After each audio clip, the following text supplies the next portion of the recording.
I'd like to call this meeting of the Lammersville Unified Board of Education to order at 7 o'clock.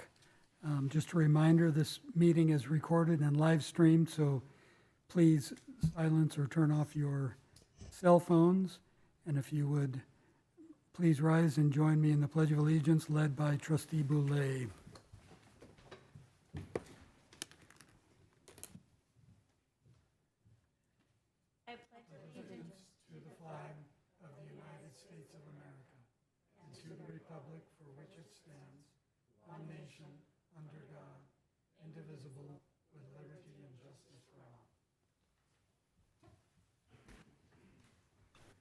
Roll call, please.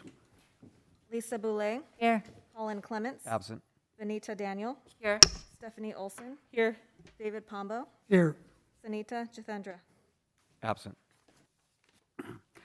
Approval and/or corrections to the agenda. There are none. Move to approve the agenda. Second. On a motion by Trustee Olson and seconded by Trustee Boulay. All in favor? Aye. Opposed? Motion carries with one absent. Committee reports. District Advisory Committee, nothing to report.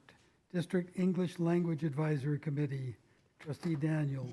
Nothing to report. Education Committee, nothing to report. Facilities Committee, Trustee Olson. Yes, we met on September 23rd, and we discussed a few things that will be on the agenda tonight, such as opening up the indoor facilities for rental and opening up the tennis courts. Thank you. Policy Committee, Trustee Olson. There's new policies on the agenda tonight as a discussion item. Thank you, and there is nothing to report at this time from the Wellness Committee. Governing Board reports, Trustee Olson. Last week, I had a site visit at Mountain House High School. I was able to observe students in various grades in all subjects. And I was very pleased to see how well they were abiding by the safety guidelines. And I was really pleased to see inside the classroom how engaged the teachers were having the students.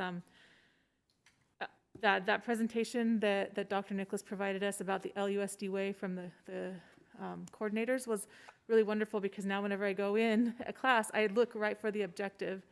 And at the high school, I'm proud to report that every class we went in, I saw the objective on the board, and some teachers took it to like the next level, and they had it mapped out for the whole week, so the student could see what they were doing that day, but then they could kind of get an even better picture for the whole week. And it just was really great, because I felt like I could go in and observe and really know what they were doing right from the get-go without having to try to figure it out.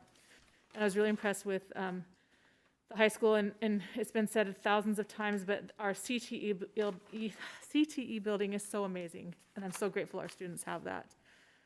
I attended 2 away football games. We won one. We got our first win on the road, and that was exciting to see the football team do well. I spent some time at the volleyball game today, and JV was winning when I left, so I hope they won. Good luck. And I just have the safety committee meeting met on October 15th, and one thing that Vice Principal Panu brought up was that the high school was discussing changes to the dress code policy. And I would like to see that come forward to the board as a presentation, if possible, and a discussion item. And the last thing I just wanted to say is that on October 2nd, as the Trustee Daniel reminded us at the last board meeting, was National Custodians Day. And I just wanted to thank all of our custodians in the Lammersville district. They take pride in our schools, they're invested in the community, and we appreciate you. And that concludes my report. Thank you. Trustee Boulay. On September 16th, I went to Bethany Elementary School and I watched the 5-6 and the 7-8 volleyball games. They were playing Hanson, and both teams did a really good job. I love watching their emerging volleyball skills, especially with the younger kids. I think they're learning a lot. The teammates are supportive of each other, and the fans on the bleachers were really supportive and just love the energy. On the 17th, I attended the high school homecoming parade, and I think it's just a fabulous tradition we have in our town. I love seeing all of the K through 8 schools get involved, and I think every year the ideas, the theme, the floats get more creative and more elaborate. And this year, in addition to our high school band, one of the K through 8 schools had some of their band members in the back of a pickup, and they were playing the theme song for one of their floats, and I just thought that was a fabulous idea, so that was awesome. And then that night I went to the high school football game, the homecoming game. Of course, I love watching the football players, but a game is not a game without the cheerleaders, the dance team, the band, of course, and the folks that run the concessions. So really a great event put on by lots of different participants. Over the last 3 weeks, I also had the opportunity to judge in 3 different high school speech and debate tournaments. 2 of them were in person, one was a virtual event, and already our high school speech and debate team has gotten off to a strong start. So they have most of the year in front of them, and I think we're going to see great things from them. I also helped the high school science Olympiad coach run the tryout testing. They had over 70 kids interested in 45 slots. So we're going to have 3 strong high school science Olympiad teams this year. Finally, I do want to acknowledge really everyone in our district, from the students, the staff, the administrators, the folks who work in student services, for really abiding by the California Department of Public Health and Safety guidelines for COVID. We have seen very, very low numbers in our schools, and we've kept our schools open, and that is the most important thing. When across the nation, close to 2,000 schools have had to shut down at some point, we're keeping our doors open and we're keeping our kids in their seats, and I think that's really important. So thanks to everybody for continuing to stay vigilant, and hopefully there will be an end to this at some point. That's all I have. Thank you. Trustee Daniel. Thank you, Preston. So on September 17th, I attended the homecoming parade, high school homecoming parade, and along with all my other fellow board members, and it was lovely to just be back to normal. And it was lovely to see all the different floats. The kids were so happy. It was a wonderful day. After that, on September 23rd, I attended, I did a Bethany School site visit along with Principal Wingo. And that's when I actually got the history behind our homecoming parade. So Principal Wingo did share with me that the very first homecoming parade, there was a horse that galloped across. And, she shared about how many floats were there. I mean, there was just a car behind the horse. And, just to see the growth from a horse galloping, and now we have so many cars and floats and teams. I mean, it's just so wonderful to see the growth of our community, of our school. And I was so happy to hear all that, and just so proud to be a part of this wonderful community. And I was just, thinking, thankful to be given an opportunity to do something good for the growth. I did tell, I was asking Principal Wingo, maybe one day we should have the horse gallop in front in the homecoming parade. I mean, it's just a thought, okay? So anyway, that was a wonderful school site visit. Of course, I had such a good conversation, and then I was able to get to some of the classes, 5th grade, 6th grade, and I was able to take a look at the recess. The kids were so joyful playing, and we were talking about the sound the kids make when they play. It's beautiful music right now. So that was an awesome visit, and I thank Principal Wingo for her time. On October 2nd, there was the Mountain House Cricket Club's Summer League final match going on. And on behalf of Trustee Collins, I would like to share, Trustee Clemens, I would like to share that it was really nice to see a picture of Trustee Clemens along with the team, the cricket players, And Trustee Clemens, I know you're not there, but if you are watching, or if you get to watch later, you look perfect to be joining the next league.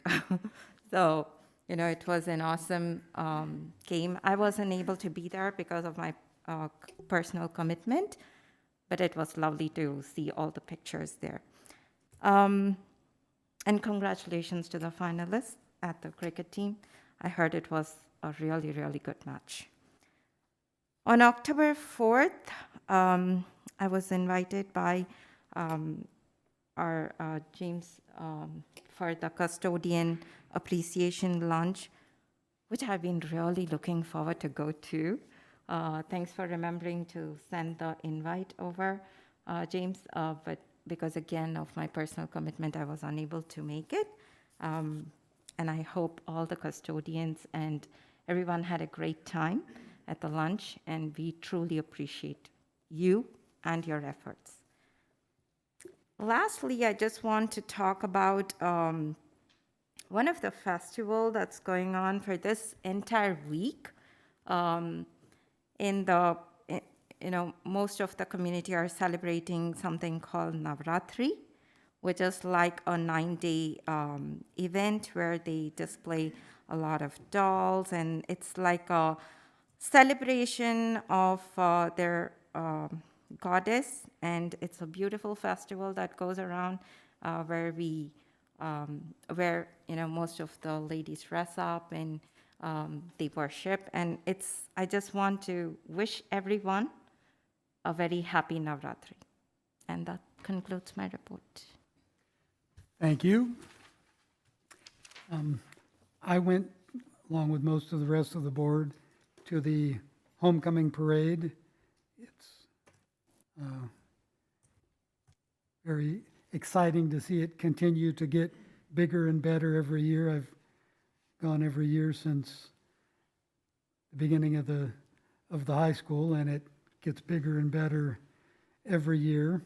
Later that night, I went to the homecoming game, and unfortunately, Mountain House didn't win, but I enjoyed the game all the same.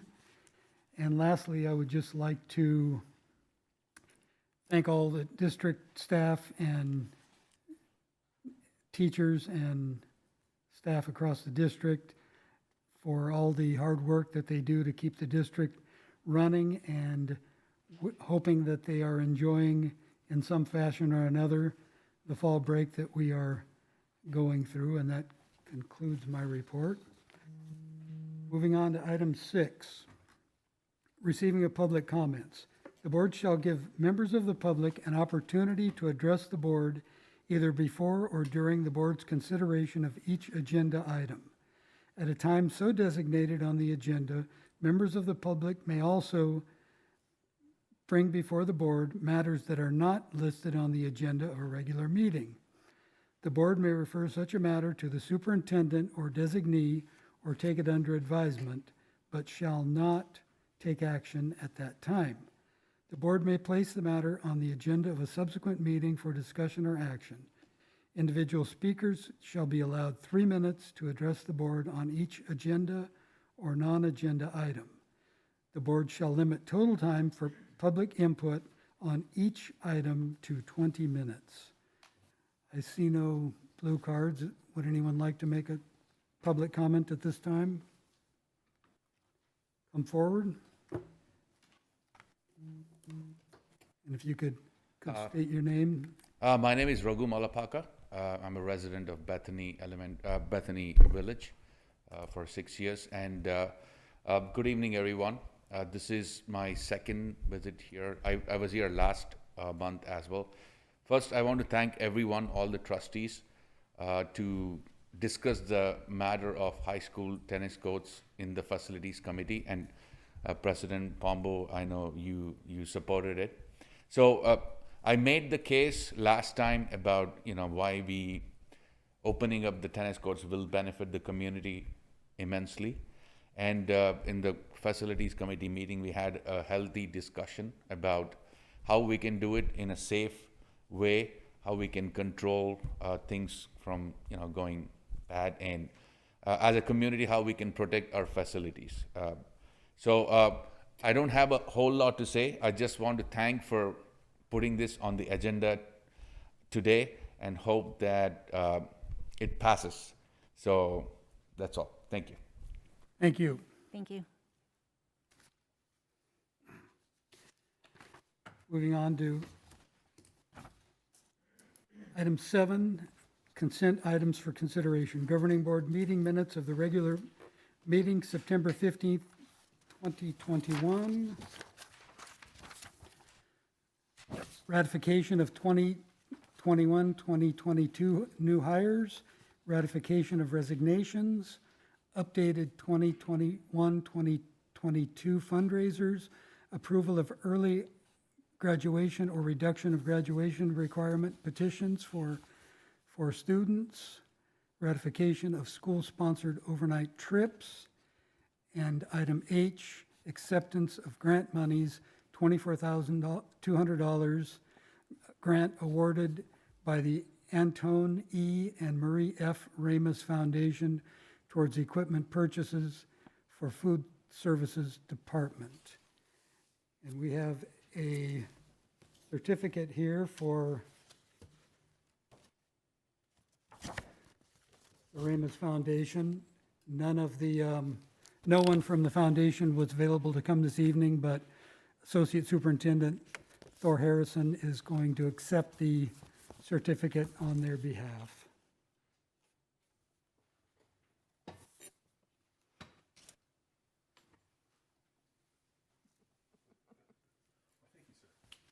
Thank you.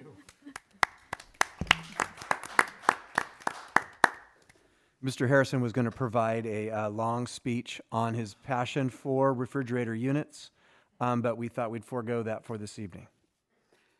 I'd like to just say a short speech on my passion for grant monies. I think they're amazing, and I appreciate all of those people who apply for these grants because it's outside money coming inside, and it's really just a bonus for our district. So thanks to all of you who do that.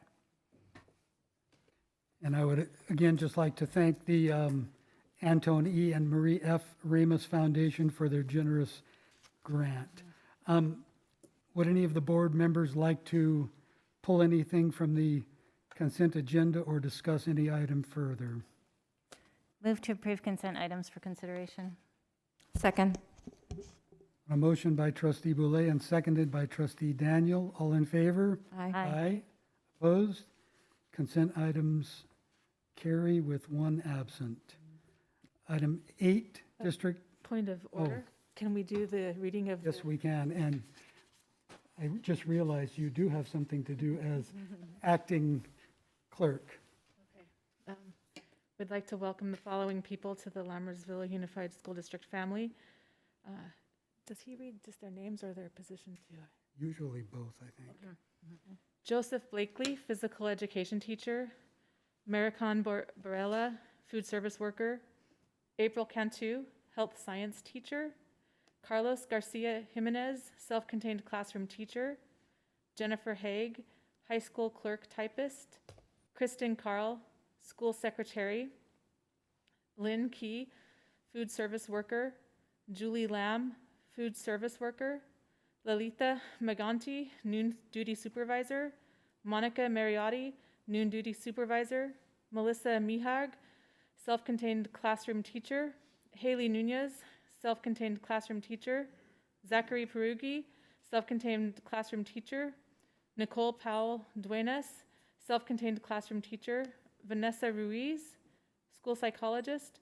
Julia Schmed, food service worker. Sunita Sharma, food service worker. Tioka Tolbert, school secretary.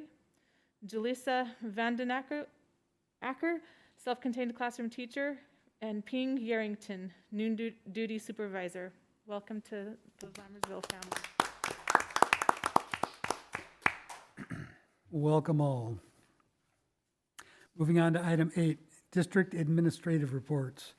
Superintendent's report. Dr. Nicholas? Yes, thank you. I just have a couple of two short things. One, I wanted to let the board know that, and thank you, Trustee Boulay, for your compliments to all of the hardworking staff and our management of the guidelines associated with handling the COVID challenges. I did want to acknowledge that there's been a spate of cases at Wickland, and I wanted to inform the board and the community that these are not being transmitted amongst students on the site, and that contact tracing are leading us right out to community-based activities for kids, and that's just going to happen sometimes. And in speaking with staff, Director Boostill, a significant number of these cases are going to drop off the 14-day tracker, 6 in total by the 9th. So it's just every once in a while you're going to get a clump of people get together, and unfortunately someone's going to have it and it's going to spread. It has been our experience that of all the cases we've dealt with, and I'm not sure that there's ever been one confirmed otherwise, but people get it in their private time and come onto campus, go home, don't feel well. Families have been very responsible at that point, and then we find out that way. So I just wanted to inform the board that we're on it, we're aware of it, working with the site staff. And it's, again, just every once in a while there's going to be a clump like this, and staff is on it. And I wanted to let folks know that. And then on a more exciting topic, every year there is a group of regional students who are acknowledged for excellence in academics, perseverance, and just generally excellent talent. And every year we have some students that are recognized, and these awards are called the Pinnacle Awards. And the Al County team was awarded, and our high school has 3 students, of whom earned accolades for themselves, their families, and our school district. And there's 3 individual students. I'd like to call them out now. Maybe later on this year we could acknowledge them in person, but this came out, and we have this periodical, very nicely fancy done, for each of the board members if they'd like. So there's 3 students: Helen Earl, again, Mountain House High School; Elise Lowe, Mountain House High School; and then this other student who looks exceptionally talented, and her name is Erin Sue. So congratulations to all, Mom, and everyone else. Thank you for their hard work. We have some great kids. We have a massive amount of great kids in our community, but the Pinnacle Award is not just about our high school. It's about kids doing great things throughout the region. So it's an excellent honor and prestigious award for each of the students.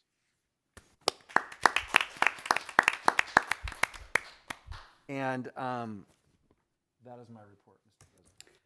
Thank you. Item B, District Maintenance and Operations Report. Mr. Legrand. Good evening, thank you for having me. As you all know, it's fall break this week, so the custodial staff is taking advantage of the time off to catch up on some cleaning, and in particular, we are pressure washing all the outdoor areas. All the schools are having outdoor eating areas, and we're pressure washing all those this week to get them ready for next week when the kids come back. The operations team has been out picking up surplus materials from the libraries and last 2 days, and they finished today around lunchtime, bringing them back to the warehouse to be inventoried and restocked on the shelves.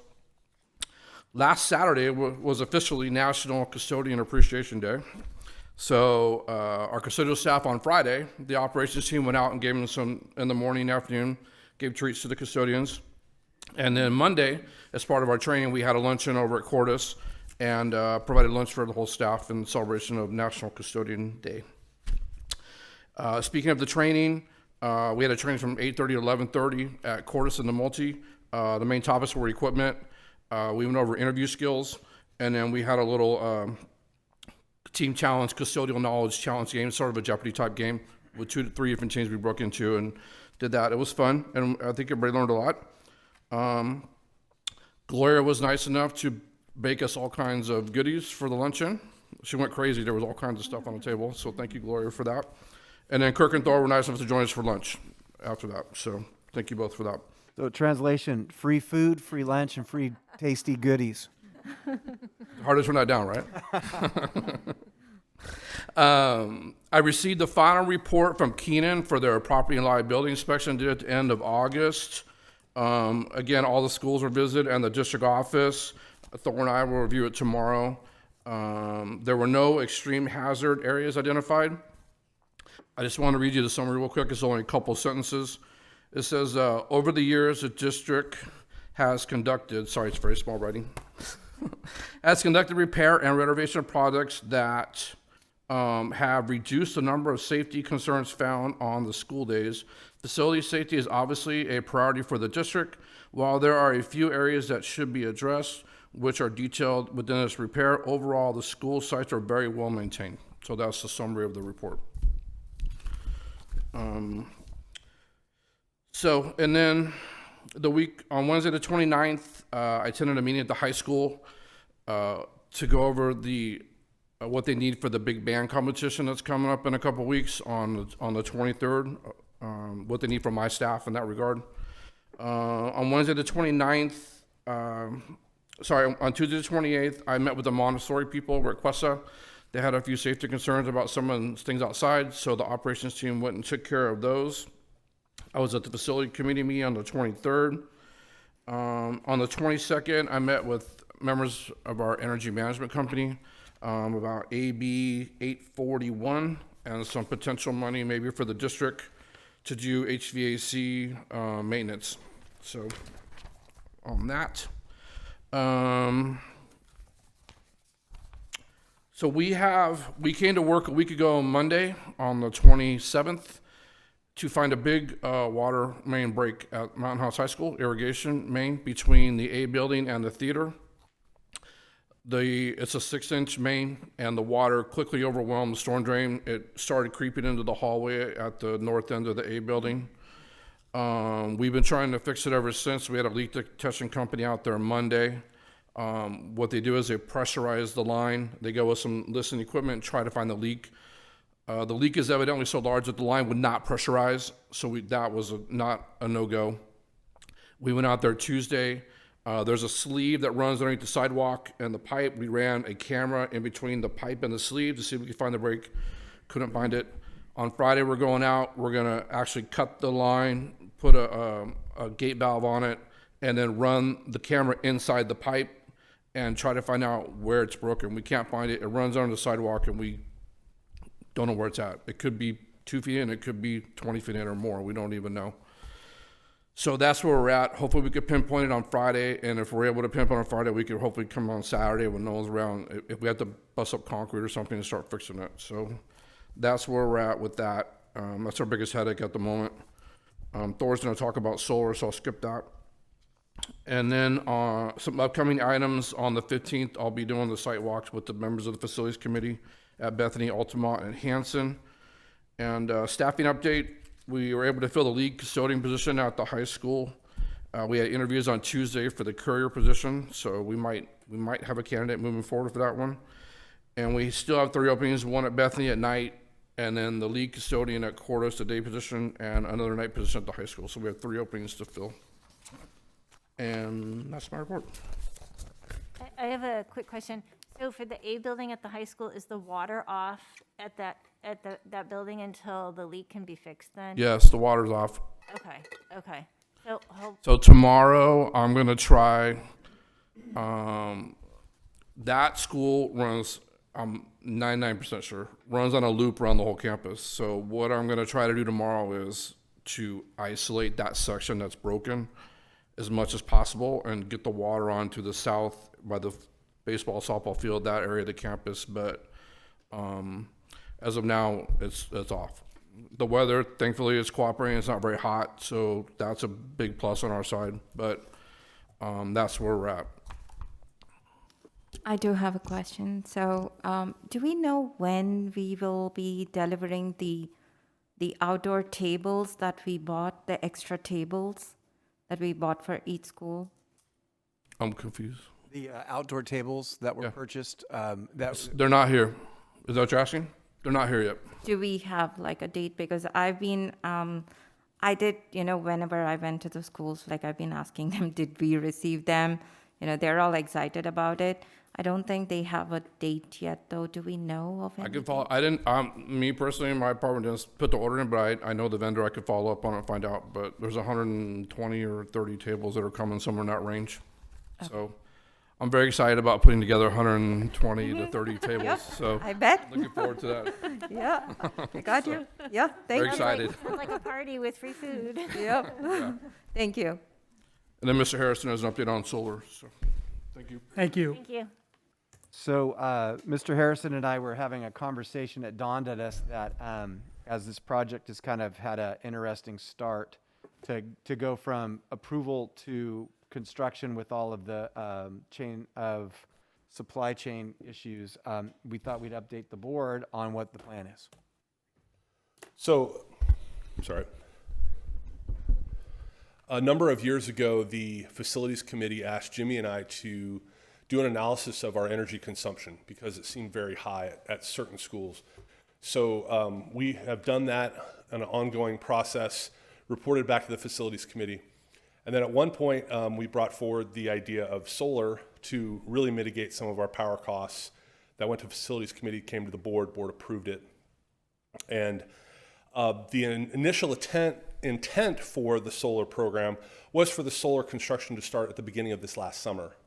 Well, with COVID and steel costs and some of the delays with shipping and things like that, and DSA, to be quite honest, we're not really going to get started now until October. And what I'm showing you today is each school site, a bird's eye view of each school site and where the solar array is going to be. And then I also included the dates that the school is going to be disrupted the most. And the dates that the schools are going to be disrupted the most is when they're installing the panels. They're going to have fencing in the parking lots or wherever the panels are installed that goes around the area where they have to work. And they have a minimum amount of spacing they have to provide, and the fencing has to be out at a certain area by OSHA and other standards. So I also included the dates for which traffic is going to be interrupted. And when I say traffic, I mean parking. It's not going to interrupt the drop-off. We have to have a fire lane. We have to have the safety and all that. So we're still going to have the drop-off for every single school. But we do have to make plans for alternative parking for some of our staff and alternative parking for parents if they're coming to visit the school site. I have met with all of the principals. We have alternative plans ready to go. They're not concerned about the parking. We have also talked about a communication plan. I will send out a communique to parents of the schools that are affected at the district level, and then the site level principals will send out a communique that's more specific to their school site and how they're going to be impacted by the solar construction. Okay? So Altamont, the fencing will go up, and all these dates, I gotta preface these dates. These dates are very firm guesstimates. You never know with delivery of steel and things of that nature. And they're long, meaning they're planning for worst case scenario. So the dates I'm giving you is worst case scenario on the fencing. All right? So the fencing will go up at Altamont on October 25th and come down on December 14th. The estimated finish date is going to be March 15th.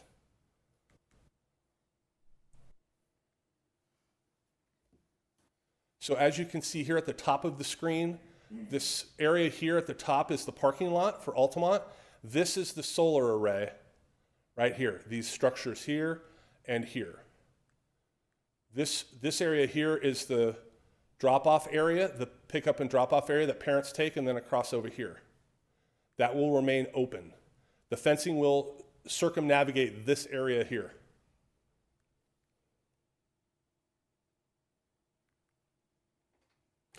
Bethany, the fencing will go up November 1st-ish and be there until December 8th-ish, and then finish January 27th. The solar structures are going to be in the parking lot right here. The drop-off and pickup will remain open and the same, and this area back here will be unaffected, so we will probably have some teachers parking back here and potentially on the street.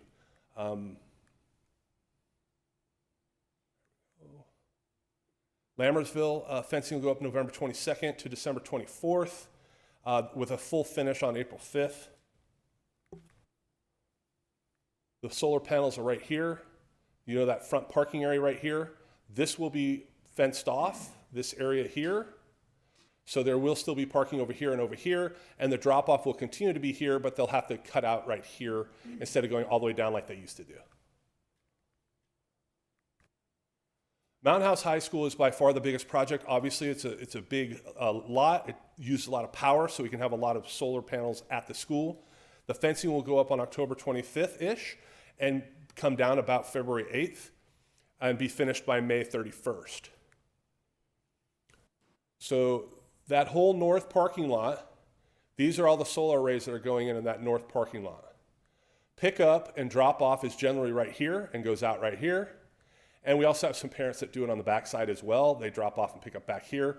This will all remain open. They're all fire lanes, so all this will all remain open. And this parking will remain open, as will this parking over here. So they'll probably be the least impacted because they have so much parking. Hanson, the fencing will go up on November 2nd to December 15th and be finished by February 3rd. And these solar arrays are going along here, which is the parking area in front of the school. This little piece right here, that's the marquee, that's the sign in front of the school, kind of for a point of reference. So the pickup and drop off will continue to be here. No problems, no congestion here. And we think there may even be a little space over here for parking.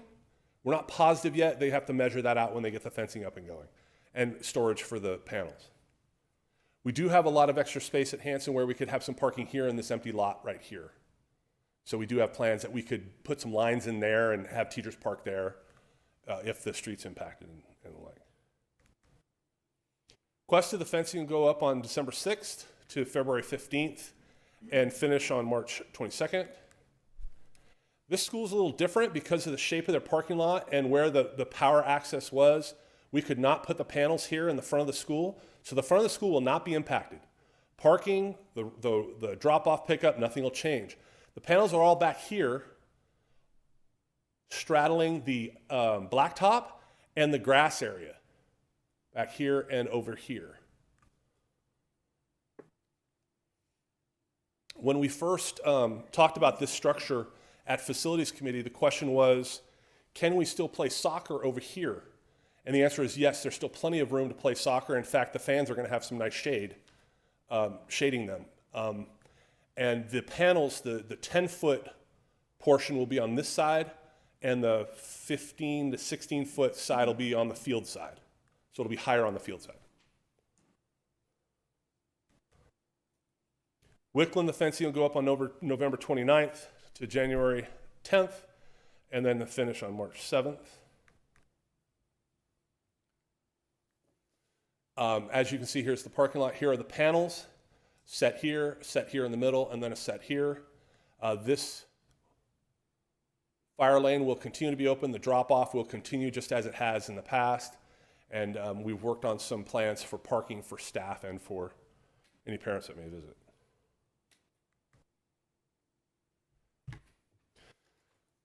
That is the solar project that Jimmy and I have been working on for 2 years now. It's been a lot of effort, but as we said at the beginning, we think the juice is worth the squeeze. It's a lot of hard work, but we're going to save a lot of money in the next 20 years on our power. You'll note that Cordis is not up there. We don't have rates for Cordis to actually do a solar array at Cordis because of when it opened and the like. So later on, maybe we can think about coming back and doing Cordis. But the rest of our schools are ready to go. Any questions? I just, at Mountain House High, you said there's a lot of parking. Do you mean only for staff? Like, what about students who drive? Are they going to be allowed to park as well? In talking to Ben, they can park in the back by the pool. Okay. And there's plenty of room for student parking back there. Still, we're not huge yet at the high school, so there should be plenty of student parking. And then Wickland, the parking lot expansion, will that be coinciding with this, or is that later? I can't recall the date. Later. There's some engineering. The parking lot at Wickland's going slow like everything else does. So the 2-year lag that they had is now that parking lot lag. So they won't happen concurrently. Okay. And some of the equipment will be over by that area. So having that set and in place before doing the rest of the parking lot helps us. Okay. And I just wanted to say thank you for your work. I think I recall listening to your presentation a few years ago to the board with all the data on the schools, and being a Questa parent, I think Questa was the big energy hog. So Yes. I'm glad to see that we're being able to take measures to reduce that. We have done a lot for Questa. Changing thermostats really helped us, and changing some times. We've really gotten a long way with Questa. Thank you. I'm also glad to hear that there's a communication plan in place for notifying parents, because I suspect that could be a huge hiccup as we move forward. So I'm glad that the communication will come not just on one level, but from a couple different levels, so. As soon as I have final dates for start, I will do my communication. And just a rule of thumb that they've told us, they have enough staff to basically work on 2 schools at a time. So they'll kind of be moving from 2 schools at a time, with the high school with the exception. Thank you. Okay. Thank you. Yep.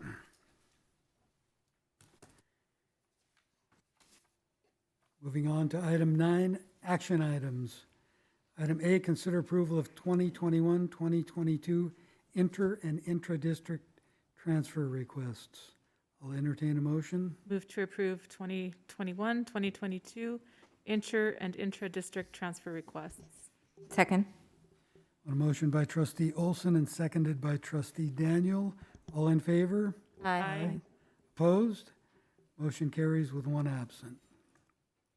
Item B, consider approval of a contract with BMR Health Services, Inc., a non-public agency for a temporary speech and language pathologist for the 2021-2022 school year. Total cost, $120,960. Staff report? Yeah, at the last board meeting, we brought forward a similar position, and I said that we had the possibility of having an in-person service, and that it would have been good for the board to approve the virtual position from 2 weeks ago. So we have that one in our back pocket, but this is a better for our kids, and we recommend approval. Questions or comments by the board? Move to approve the contract with BMR Health Services Incorporated, a non-public agency for a temporary speech and language pathologist for the 21-22 school year. Total cost $120,960. Second.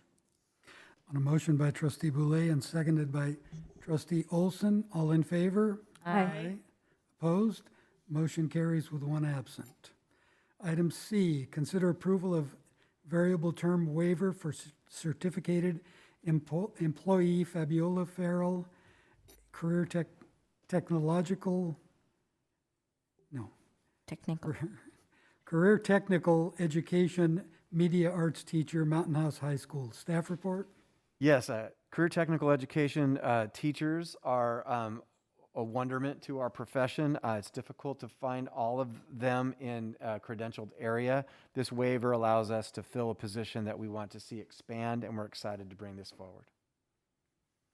Questions or comments by the board? Move to approve a variable term waiver for certified employee Fabio Farrell, career technical education media arts teacher, Mountain House High School. Second. On a motion by trustee Daniel and seconded by trustee Boulay, all in favor? Aye. Opposed? Motion carries with 1 absent. Item D, consider approval of variable term emergency 30-day substitute permit CBEST waiver for the 2021-22 school year. Staff report? Yes, in the not post-COVID world, in the post-2020 COVID world, 2021, substitute teachers are in high demand. There's not a large pool of them. In discussions with staff and then with direction from our board, we've been finding ways to expand the pool of substitute candidates. The board raised the rate of substitute pay at the last board meeting to a very generous number, which is competitive to the region. This is a second step.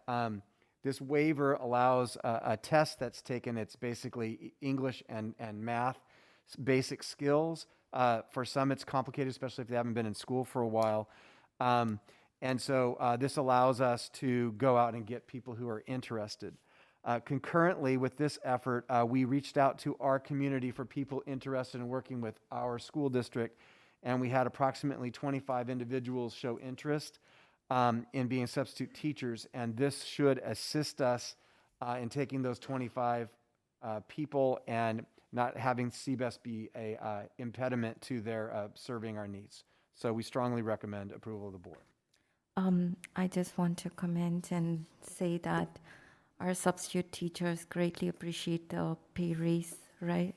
So thank you so much for approval. And I've personally taken the CBEST test.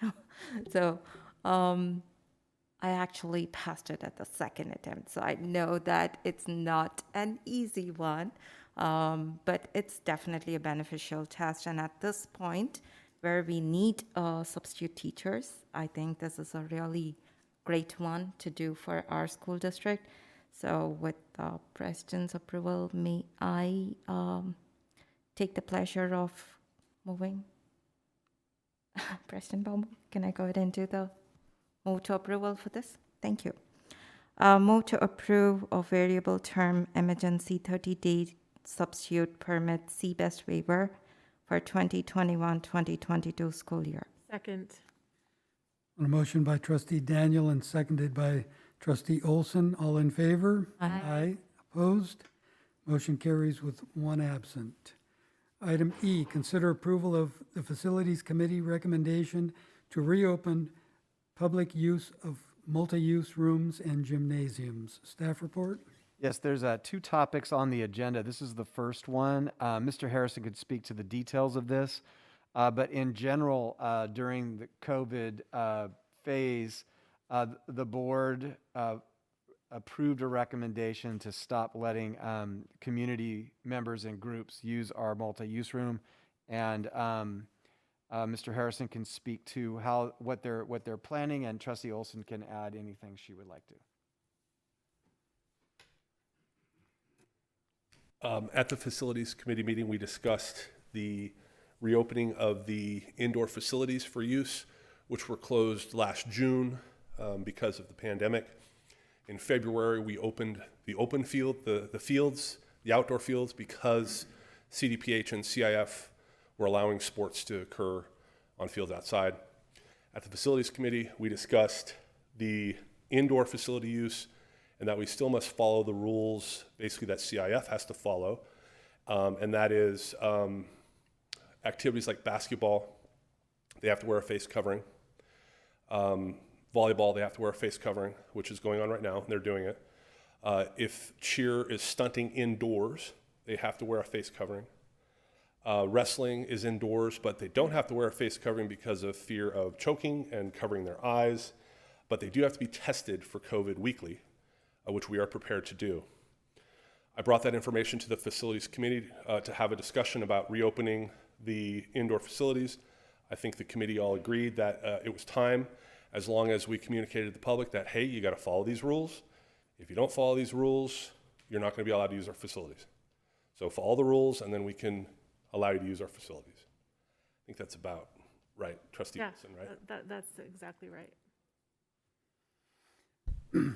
I see no reason we shouldn't reopen the facilities as long as we can ensure that all the protocols are followed and it doesn't put an undue burden on staff as far as cleaning and those sorts of things. But other than that, I don't see a problem with it. I agree. I think it's part of our path to getting back to normal while still maintaining safety precautions since we still have this virus lurking about. And I knock on wood, I have faith that the people that rent the facilities have a desire to keep that privilege. So I have faith that they will abide the rules and guidelines. I'll entertain a motion. Move to approve the Facilities Committee recommendation to reopen public use of multipurpose rooms and gymnasiums. Second. On a motion by trustee Olson and seconded by trustee Boulay, all in favor? Aye. Opposed? Motion carries with one absent. Moving on to item 10, information and discussion items.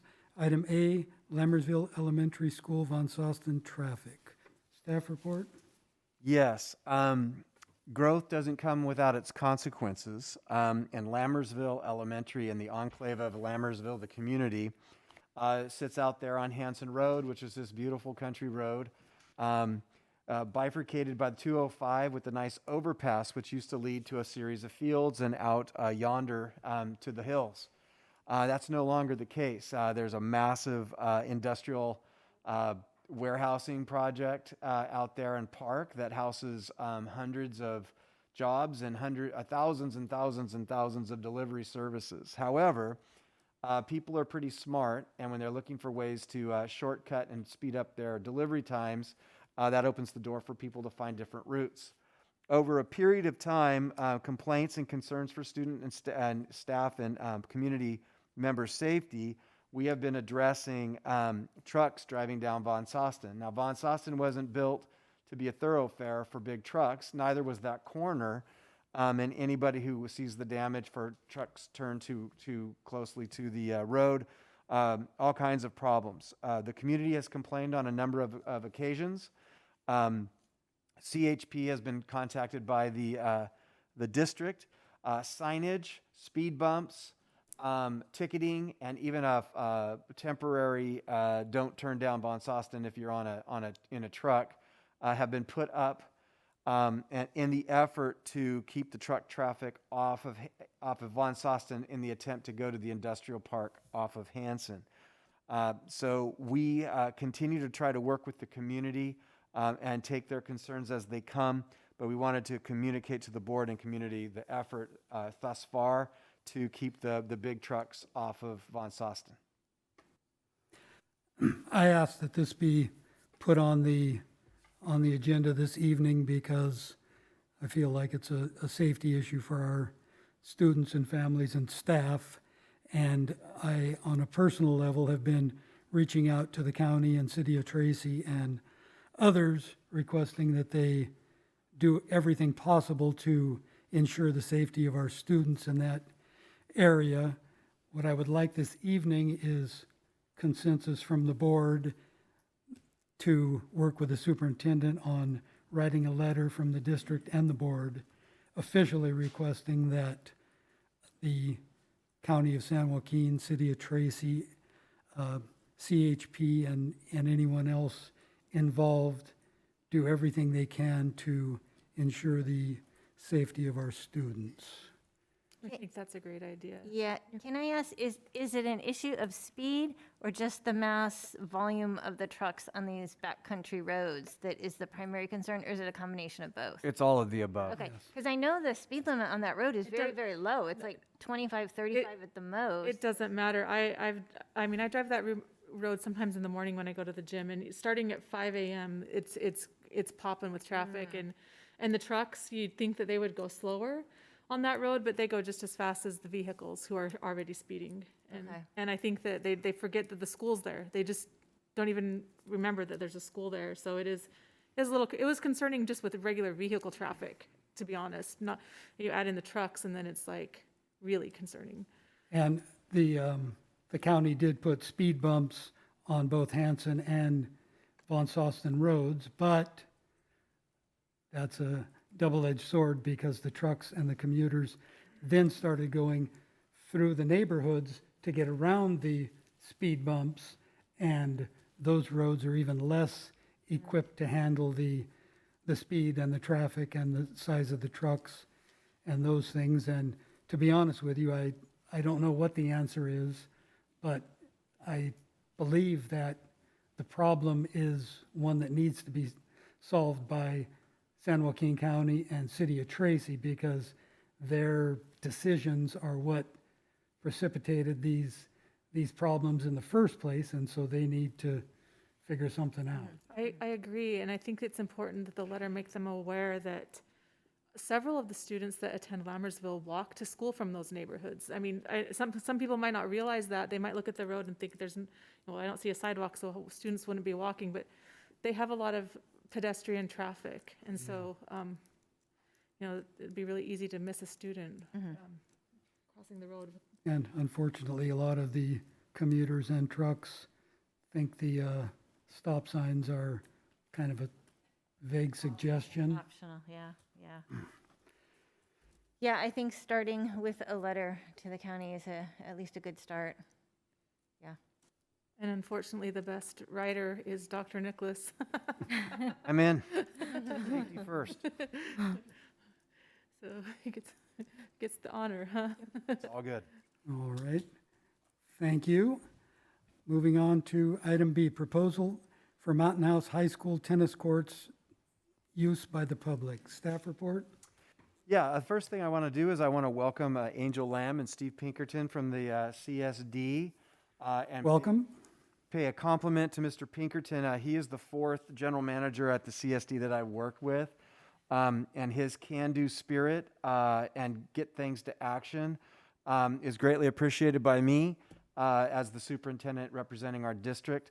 And it's nice to see things moving along. It's always been nice to know Angel. She's a wonderful person.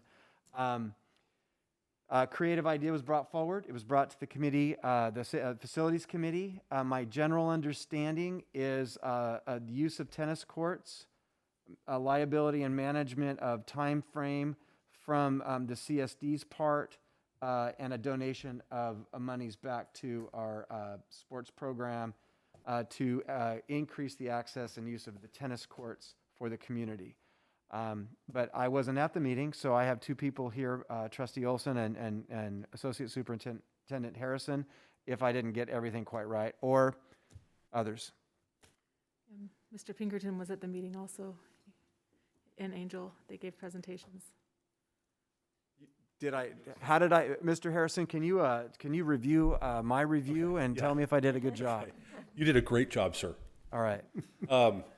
So at the Facilities Committee, Mr. Malapaka brought forward to the committee, was on the agenda for the meeting 2 weeks ago tomorrow. And he brought forward the idea of the community using the tennis courts when our teams are not using the tennis courts and when school is not in session, at least a good space of time after school is out. Once that was established, then Mr. Pinkerton stepped up and made some cogent plans and ideas that he brought forward. And those were, A, we could use the system that Mountain House uses to assign court time. B, they could collect the monies for us, basically pass through the money straight to us, the school district. C, they would provide the liability insurance for the tennis courts during that time when they're used by the public, because they have an umbrella policy that they could include us in. D, they would use their security to potentially open the courts on the weekend and close the courts on the weekend because we don't have staff that works on the weekend, and provide security for if there's any issues on the courts, damage or people not behaving or whatnot, they would provide that service as well. I think that covers, is that about what? Yeah. Yeah, the trash issue came up, and then the parking issue we discussed, and Mr. Pinkerton said that he was confident that there was enough street parking that we didn't have to worry about opening up the parking lot to the high school. Yeah. When we open Fortis Park across the street, there'll be a restroom facility directly across the street. Oh, yeah, yeah. Nice. Who would, so if the security opens the courts on the weekends, what about during the week, like after school, or if the tennis team is not, like, the off-season for the tennis team, would it be the custodians at the high school that would open it and close it? We have custodians on site till 10 o'clock. Uh-huh. So there's no lights obviously on the court yet. And so we do have staff that could go out there real quick, lock it up, check the cans and take care of that. Okay. But like I said, we don't on the weekend. Right. And not having to open the big barricades for parking really helps us because we could double lock the lock to the street side with one of their locks and one of our locks, and it would work for their security. So, Couple of questions. Would damages to the court either through vandalism or just through misuse, whatever, they would be addressed in an agreement between the CSD and LUSD? Yes. I would think that we would have an agreement like we do with the pool, since we're not collecting fees like we would normally. So I think there would be a written agreement that, for the insurance piece and any damage, et cetera. And probably general wear and tear, improvements after time, nets, the like. Mm-hmm. Because as has been past experience, I'm always in favor of letting the public use our facilities if it doesn't cost the district money, which equates to books and teachers for the district. So there's that. You alluded to it a little bit, but didn't get an exact answer. Are we being asked to waive the hourly fee for the tennis courts? The ask is to waive the hourly fee for the tennis courts and waive the custodial fee that goes with the use of all of our facilities. That is the ask. With the compensation coming back, the fees collected that would be passed through. And we would get 100% of those fees passed back to us? That is my understanding. And would the fees be the same as they are for the courts at Central Park, or?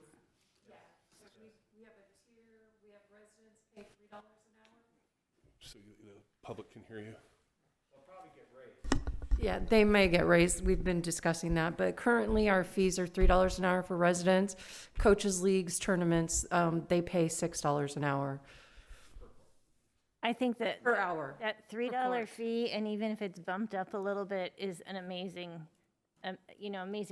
price for residents who want to play, who can reserve a court and guarantee court time to play tennis for an hour. I think that's a great deal. So I can share with our 3 courts that we have. We started with this new system in May by not requiring the individual to carry insurance, and we've brought in about 15,000 with all the reservations from May on. So Just out of curiosity, are there limits to what duration an individual can reserve the courts? So we do have limits on the number of hours coaches can use in prime time. Our reservations are set up for an hour. At most, they can be there 2 hours because player 1 reserves for 1 hour, player 2 reserves for an hour, so they can play a match for 2 hours. But coaches we've scheduled them with it's in our policy of number of hours that are required, that they're allowed during prime time. Obviously, with your courts, I have to figure out the hours that the sun's setting early, we aren't playing at dark, so, but weekends will be a prime time for your courts. But in your scenario, the player 1 gets an hour, player 2 gets an hour. Correct. Then player 1 can't get another hour, and player 2 get another hour, and back and No. forth, and reserve. And we haven't had an issue with that. We've had more issues with coaches, like player, if Thor's a coach, he has the player reserve it and he's out there coaching them. And so they're kind of circumventing the setup that we have. And we've talked to all of the coaches and we have let them know that if that continues, then they will lose their hours. So that's against the rules to. yeah, To they do it. can't have the player coach, the player make the reservation and the coach be out there coaching them. Because, well, the reason I ask about the coaching and that stuff is if a tennis coach is making money giving tennis lessons, Right. they should be paying the rate for the tennis courts that the facilities committee set up, not circumventing it by going through the CSD, getting the courts, and then, charging $50 an hour to the kid for tennis lessons and paying $3 Right. to do it. Further questions or comments? Yeah, I agree. I think, that $3 fee is nice for recreational use, but not for professional use, for someone who's out there making money coaching kids. Yeah. And I just wanted to add too that it was discussed at the facilities meeting, and since you're there, Angel, maybe you could speak to this. A question was asked, what about conflicts if somebody doesn't reserve and they show up and somebody has a reservation, And I think that it was mentioned that that hasn't really been an issue. Could you? Yeah, since with this new app that we have, it's Court Reserve, we actually haven't had issues with people. The courts are reserved all day. The app is very user-friendly on your smartphone, so they can pull it up right there in the court, and they can see what hours are available, and everything has been reserved. It's, the courts are very rarely empty at any point, our courts, and we have lights. So we start reservations at 8 a.m. and they're reserved until midnight. And I just want to say something, just a comment that I know because, I was involved with the bond getting passed, that I know the board at the time did say from the dais, if you're voting for the bond, if just to get facilities, you might as well not vote yes. But at the same time, I do think that if we can share this with the community, which benefits our students, because those coaches are coaching 300 students in Mountain House that want to be tennis players, which makes me envious of the high school I saw on TV today with 16 tennis courts, because we kind of almost need that for our students in the future. But I do think this is, a great way to show the community that, we're not just these stingy old people. Education's our priority. Keeping the facilities, for our students is a priority. But I believe that the community has used, for the most part, the school playgrounds that are open to them, and they've been good to them. And I believe the tennis community will also be good to the tennis courts. I have faith in that. And as Trustee Clements said at the facilities meeting, I wish I could channel his ability to speak, but he said that he is fine sharing, but if he sees anything causing damage, that's it, because the priority is the school, and I think that's how I feel. But I do have a lot of faith that they'll take good care, because I've seen how they've cared for the courts at Central Park. That's all I wanted to say. To piggyback on that a little bit, I would like to see an agreement that lasts 6 months or a year, and that we revisit it. The board gets a breakdown of how things went, complaints, whatever, so that we can decide in 6 months or a year from now if it's something we want to continue with, or if it's more trouble than it's worth to the district, those sorts of things. I want to thank the CSD, both Angel and you and Mr. Pinkerton, for being here tonight and for working with us and for working for our community to make this happen. And I know that with the system that you have in place, you've already been troubleshooting some of the kinks and some of the bugs. So I think, you've done a huge amount of work already to try to smooth things out. So for us to come online now, I think it's a good opportunity for us. And again, thank you so much for working with us and for working with the community and for your time and for being here tonight. Thank you. Other questions or comments by the board? Well, if we all agree, if there's a consensus that we want to move forward, when can we make this happen? I think people are anxious to play tennis, so I'm just curious. So the simple process would be the board consensus, put the final pieces together. I thought my check for understanding is that Trustee or President Pombo would like to see a 6 to 12 month review just to make sure it's working the way we intend it to. Other than that, we would simply need to bring back an action item. That doesn't mean we can't get things rolling. And then October 20th is our next meeting. Okay. Can I ask one more question? Angel, how far in advance can residents reserve a court? So in the system, the way I have it set up, it's they have to reserve it. They can reserve between today to 7 days. So anything after further than 7 days, they can't make that reservation. Non-resident, it's 13 days. It's a minimum, yeah. So they are not. They can reserve it. It's 13 days out. Okay. So yeah, so the residents have more of an opportunity to use the courts than a non-resident. Okay. My question was just as a basis, if we're going to reevaluate in 6 to 12 months, I wanted to see how far in advance, Like, can people reserve 6 to 12 months in advance, or is it just? No, it's 7 days. They can reserve only within the 7 days, yeah. Okay, thank you. Angel, I do have a question. You may have answered this, but I just wanted to understand. So the process that we are going to follow with the Mountain House High School courts is going to be similar to the process that was followed with the Central Park courts? I'm sorry, can you repeat The that? process, like the So the reservation reserving process? and everything? Yeah, so we would set the courts up, the high school courts in our system. Obviously, there's a discussion that we have to have with the hours that they're available. You know, we want to make sure that the schools are not needing them. We definitely don't want a conflict.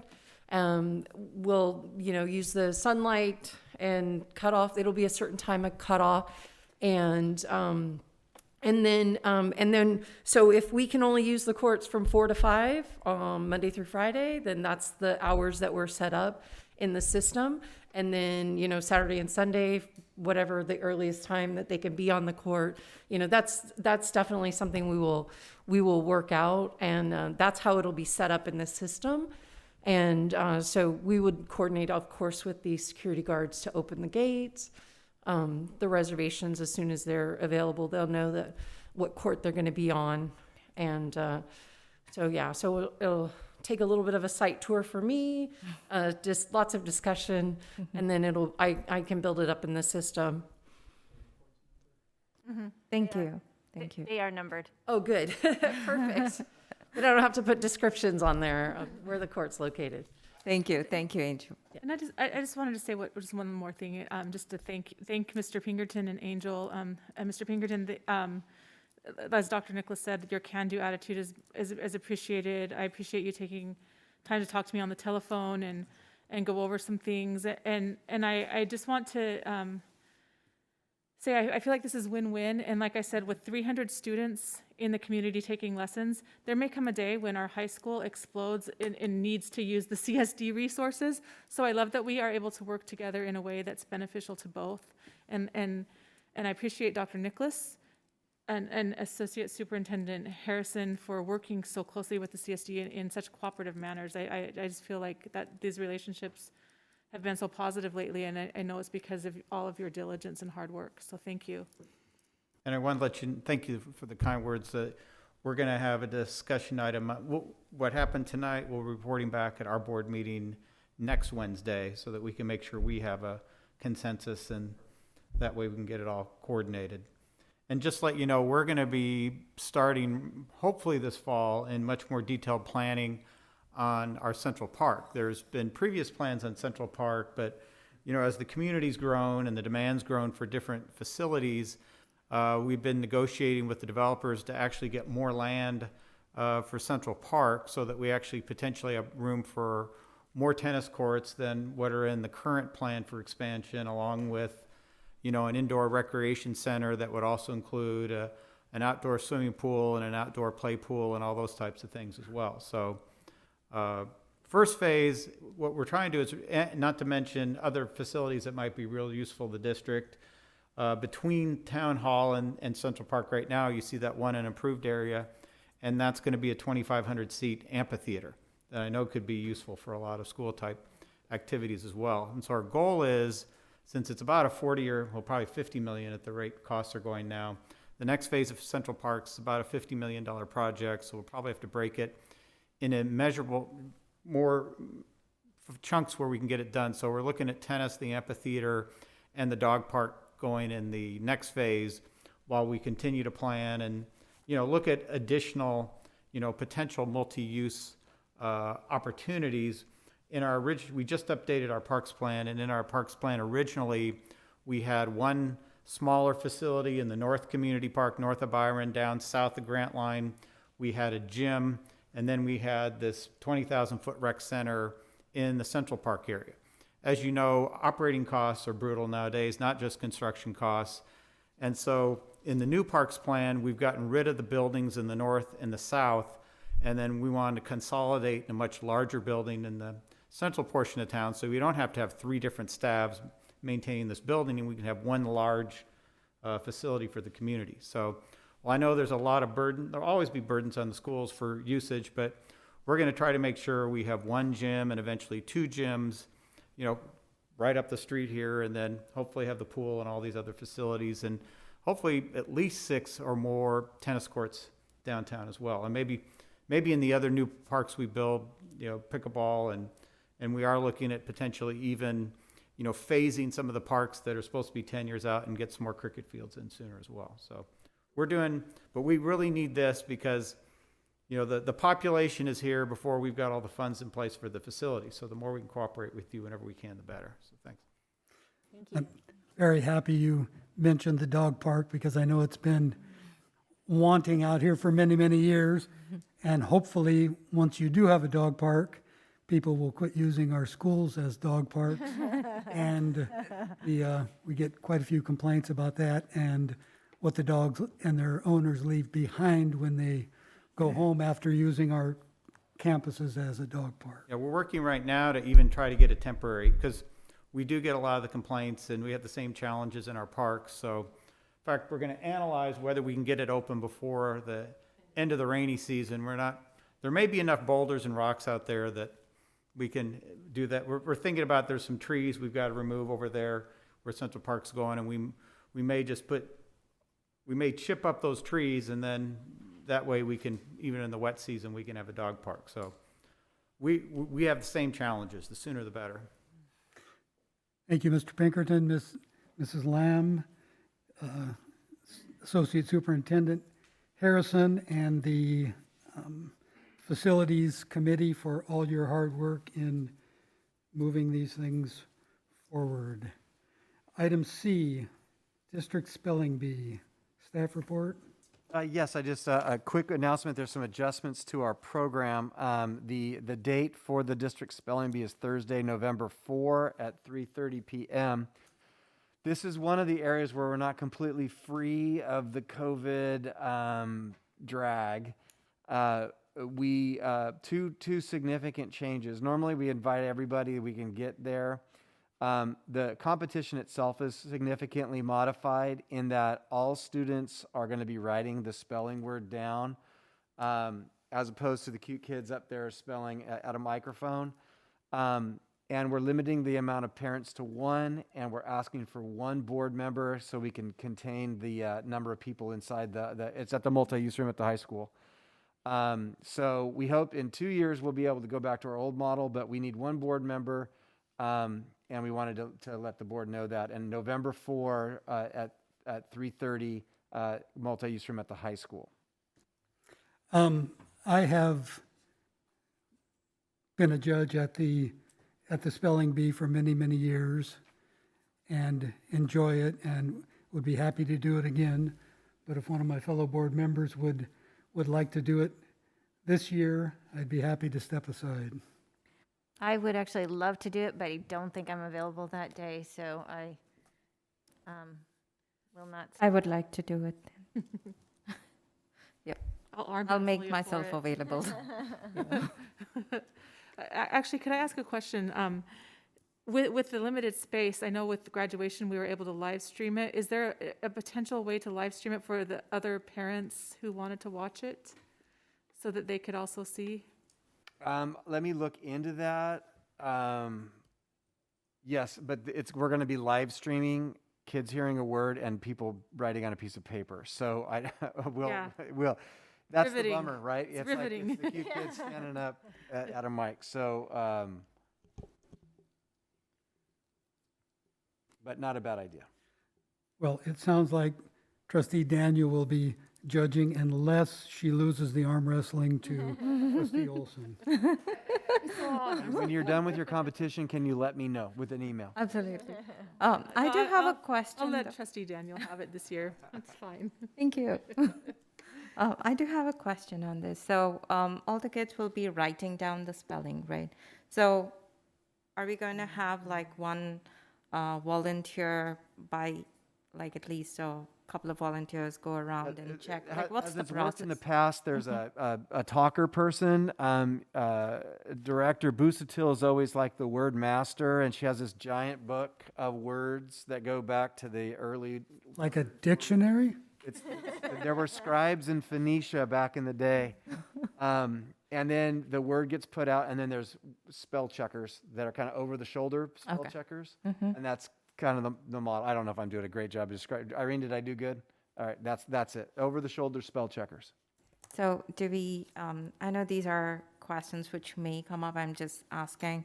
Let's say we don't understand their handwriting, has there been a problem like that? No, I think we all figured it out. And here, everybody loves everybody, so we do it on the we'll make sure it gets done without anybody feeling embarrassed. Got it.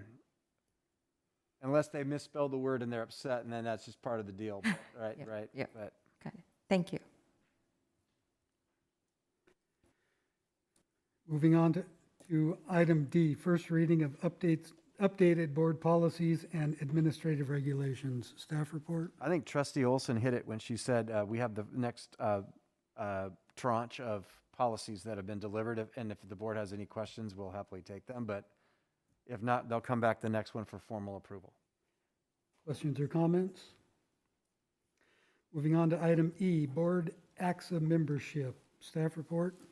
Yeah, real quick, this board, and historically this board, has been passionate advocates for professional development and work, but usually with the California School Boards Association.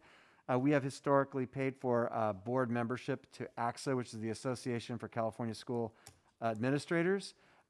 We have won an award with that organization, and it is a highly regarded membership. However, this board has not utilized the services in the professional development area. They raised their price for the membership from $400 to $1,000, so we wanted to just ask the board if they'd like us to continue that membership or not. Is a lot of what they offer redundant with what CSBA offers, or are there a lot of unique things? To be honest, I mean, I haven't been on the board very long, but I haven't heard of it before, so. Yeah, it's mostly associated with people like me and district administrative staff, and it's an administrative focus, highly regarded. But I would say that let me find a word. Similar professional development topics, because it's what people are dealing with in this period of time in education. I've watched some of their lunch. They do some Facebook Lives, lunches, and it is geared. From what I've observed, they're geared towards, like you said, administrators, principals, vice principals. That's what they're there for.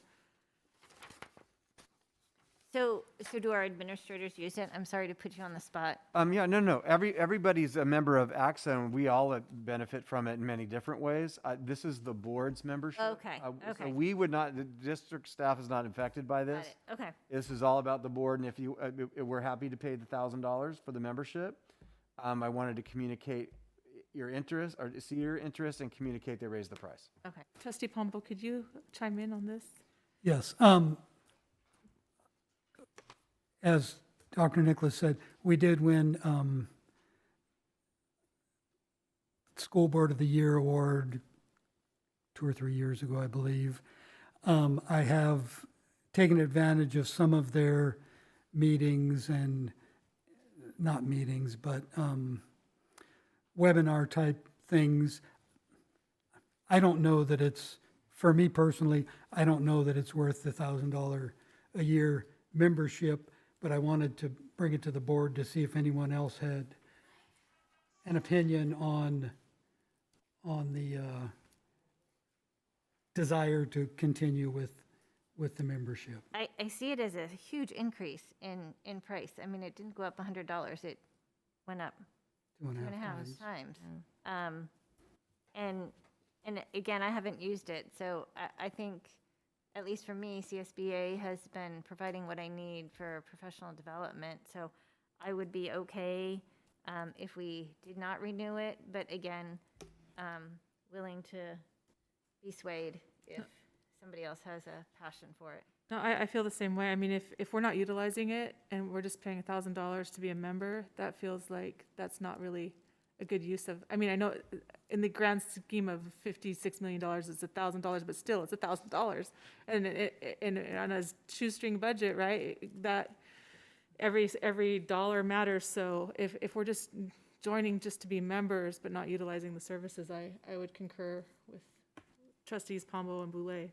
And Yeah, I've not used, I've not seen a ACSA before, but I've tremendously used CSBA website and their programs, and I see that there are more and more that we can learn just through CSBA. So I'm totally with my trustees board member. And I'm assuming this is something we can revisit in the future if we decide, oh man, if we were AXA members, we could have done blank, then we can. Write a check. All right, further discussion by the board? Moving on to calendar. Monday, October 4th through Friday, October 8th is fall break. The school sites are closed, and we're smack dab in the middle of it. Wednesday, October 20th is the next Wellness Committee meeting at 3:30, and it will be virtual. Wednesday, October 20th is our next regular board meeting. It will be held at 7 o'clock here in the district boardroom. Thursday, October 21st is the District English Language Advisory DLAC Committee meeting at 6:30, and it will be virtual. Tuesday, November 2nd is the Education Committee meeting, and it will be held at 6:30 in the Professional Development Center. In just a moment, we will be adjourning to closed session where we will discuss public employee discipline dismissal release complaint, conference with labor negotiators, government code 54957.6, conference with real property negotiators, government code 54956.8, conference with legal counsel anticipated litigation, government code 54956.9. And I will entertain a motion. Move to adjourn to closed session.